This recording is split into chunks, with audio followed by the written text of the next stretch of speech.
Hi, Lawrence LeBrocq, Managing Partner of Garces, Grabler, and LeBrocq. Welcome you today to Victim to Victory, Triumph Over Tragedy. Today, I'm lucky enough to have as my guest professional prize fighter, boxer, Muhammad Noori.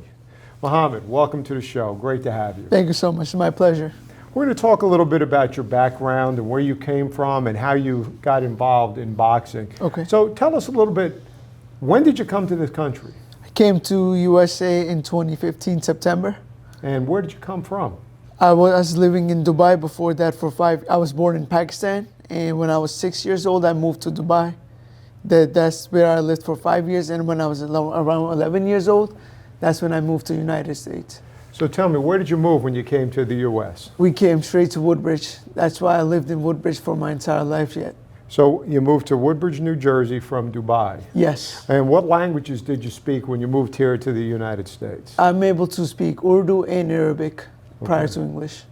Could you speak English when you got here? No, I couldn't speak English at all. So tell me about what grade were you in when you came here? I was in 6th grade, and I still remember my teacher would ask me my name, and all I did was shook my head because I didn't know what she was saying. Okay. And there was another Pakistani kid in the class that knew how to speak English, so the teacher would tell him, and he would translate it to me, and I would tell him, and he would translate it to the teacher. So that must have been a very difficult transition yeah. coming here. So tell me about your early experiences. You come from Dubai, you're actually Pakistani, and you're in the United States and you're starting school. Tell me what that was like. It was hard. It was hard. I can't really put into words, but it's experience that I feel like everybody who migrates from a different country, especially from a different language country like Pakistan, Asia, and everybody, they have to go through that struggle in order to fit in the United States. Well, when you say you were going through the struggle, what was it like? How did the other kids treat you? Because kids can be cruel at that age. Tell me what that was like coming across and the cultural differences and the language barrier. How did you overcome that, and what were some of the problems you saw from the other kids? The biggest problem was not understanding what they were saying to me and what I was trying to tell them. So I had to learn English as the first priority to be able to do anything in school or anything. And I was not a fit kid. I was a little chubby. So kids picked on me. They would touch me like that. And I couldn't really do anything because I didn't even know what to say to them to stop them. So that was the hardest part for me here.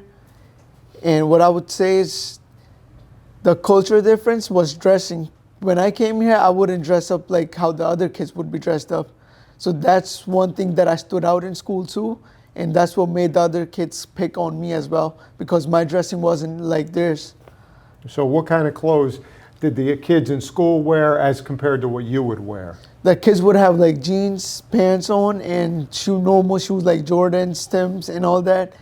And I would just have running shoes and my cultural dress like the shalwar kameez, that's what we call it. Yep. And it's it was completely different than anybody wore in school. So I was the only person who was wearing those dresses and those kids. So they would pick on me easily like that. So you were 11 years old when this happened? Yeah. So you got bullied a little bit? Yeah. So when did you finally start having a grasp of the English language where you could communicate with the teachers or the other kids in school? So when I came to USA, I was in 6th grade, but the semester was almost ending. So after that, we had winter break, in which I learned normal phrases. What's your name? May I use the bathroom? Can I go for a drink of water and stuff? And after that, the summer break of 6th grade, so going into the 7th, that's when I really did everything to learn English in order to go through my days. So you learned English in less than a year? Yes.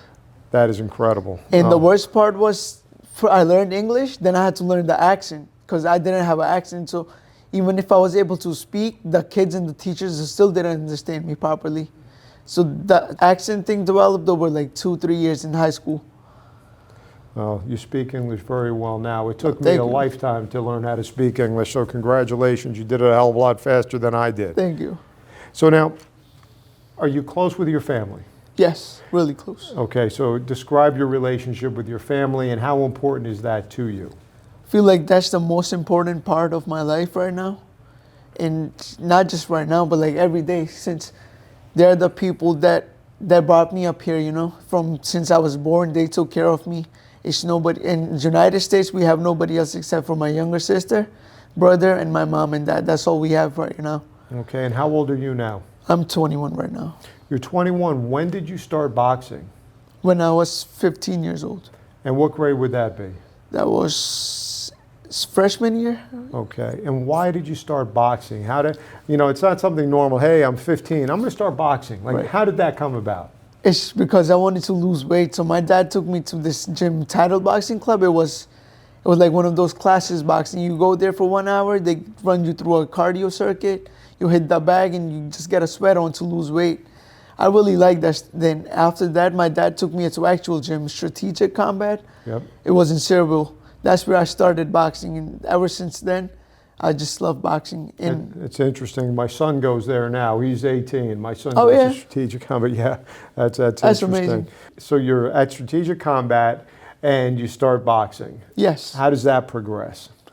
So I had my first fight in 4 months into boxing. I was training for 4 months. So you're 4 months and you got in the ring as an amateur. Yes. All right. And it didn't go my way. It was, I think, a split decision After loss. 4 months, you didn't go your way. All right, not Right. too surprising. That's a little early to get in the ring, right? That was too early. But I was eager to get it because my coach told me to back then to not fight right now because it's only been 4 months. But I was like, it's whatever. I just want to fight. Right. So after my first fight, I trained for 2 more months. Then I had my second fight, which didn't go my way either. And after that, I was supposed to fight in the New Jersey Golden Gloves. But the day before I was fighting, so I was fighting on a Thursday, and it was the Wednesday, the news came in, COVID. Everything got shut down right day before my fight. And then it was 1 year and a few months that I didn't fight or train properly. So I was just training in my bedroom. I had a treadmill and the bob dummies to hit. That's all I was trained on for a year. Jeez. Well, I have a little cheat sheet that tells me you lost your first 8 amateur fights. Is that Yeah. true? Yeah. All right. What made you say, okay, I'm going to keep doing this. I'm going to continue on. What inside you said, I'm not going to quit?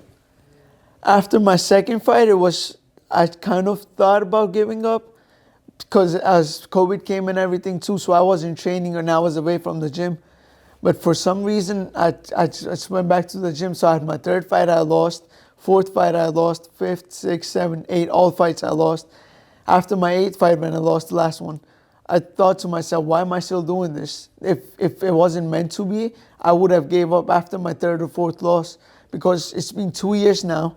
I've not won a single fight. I've been on a losing streak, but I'm still doing it. There's not a loss of passion in me. So it has to be meant to be. It's God's will to keep going. And that's my motivation. That's awesome. Well, your faith is important to you. Yeah. Talk a little bit about your faith and how that fits in with your boxing and your attitude.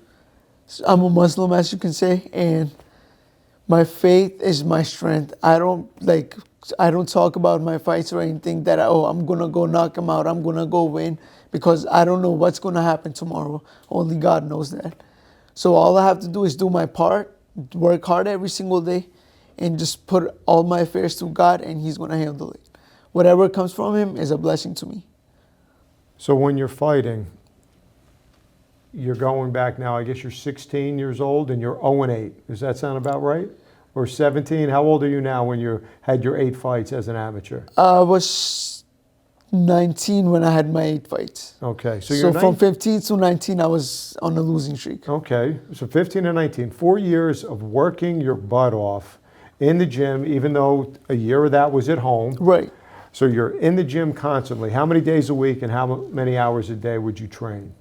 Ever since I started boxing, like not the first year because that was like the developmental year. After that, I've been training 3 times a day, 7 days a week. So 3 times a day, 7 days a week. Yes. How many miles do you run in a normal day or a normal week? What's the training So schedule? I run 3 miles one day. Next day I run 5 miles and take a day off. Then do this again. And every weekend I go for 10 or 12 mile runs. Okay. And now you're a professional, but let's go back a little bit. You're 19 years old, you're 0-8. Right. Something clicks, something changes. What happens in your next fight? It's just that we kept training, and it was I wasn't even expecting to win. We literally went in the mindset: if we lose, we lose. It is whatever. We just have to pack on experience. But I went in and I got the second round stoppage for my first win in the amateurs. Okay. So then how many more fights did you have as an amateur? After that, I had 6 more fights. So I had some total of 16 fights. And how did you do in those fights? After your 0-8, how'd you do after your first win? After my first win, the next fight, I was really sick, but I still fought and I lost that one. After that, I won again. And then after that, I lost 2 more fights. I won once more. In my last 2 fights for the amateurs, I lost. Okay. So then, after losing 2 fights, what makes you say, okay, I'm going to turn pro? The thing is, every time we lost, it wasn't a loss to us because we did what we were supposed to do. We took the crowd's heart. It was the judges that gave us the wrong decision, but the crowd was with us, that we won in our eyes. So we knew if we keep going in the amateurs, it's just going to break us down eventually because the judges is never going to favor us in the amateurs for some reason, and we don't know why. So we just decided to make the call to turn pro. All right, and so you become a pro fighter. Yes. Talk a little bit about that transition. What's the difference between being an amateur and now being a professional prize fighter? Feel like it's all mental. It's nothing physical because when I was training for amateur fights, I'm still doing the same thing pretty much, except now I have to just work according to my opponent. If they're tall, short, bulky, you know what I mean? But other than that, it's all mental. It's being an amateur, you have a sense of comfortability, like you have something to fall back on because you know it's not going to go in your permanent record.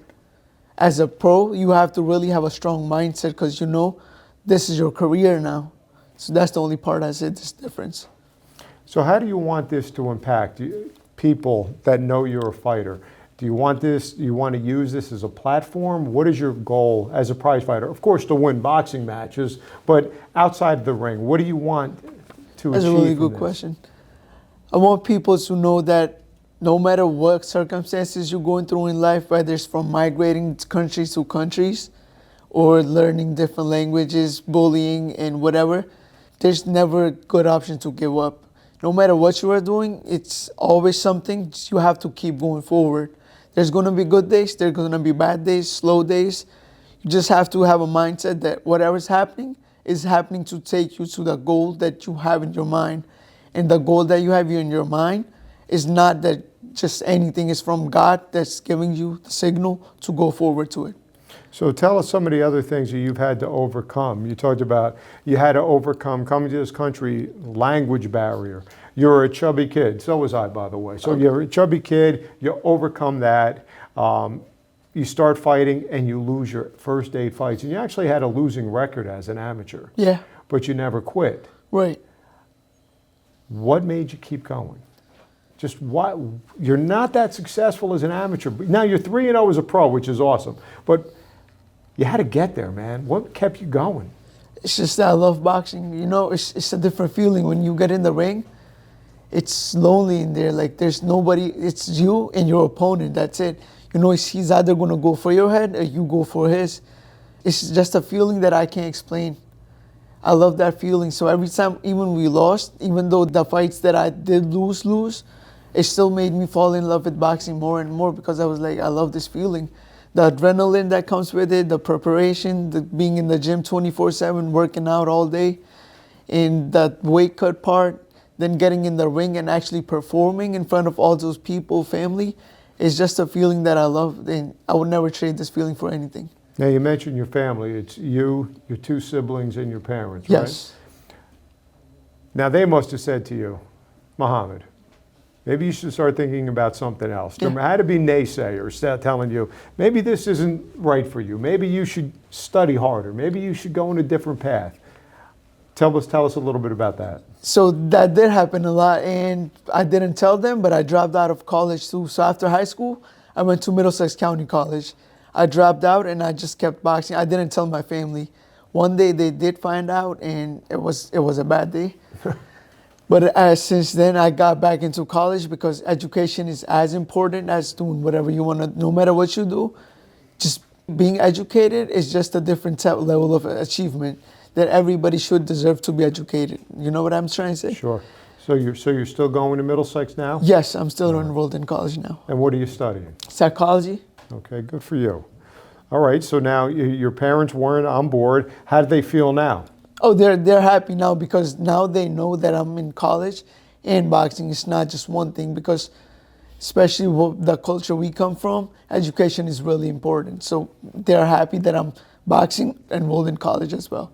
That's great. We had on one of our earlier podcasts another professional fighter, Okay. an MMA fighter. Okay. And he wanted us to ask you what goes through your head before the fight when you're in the locker room and then on your walk into the ring. What are you thinking about and what's your routine before the fight starts?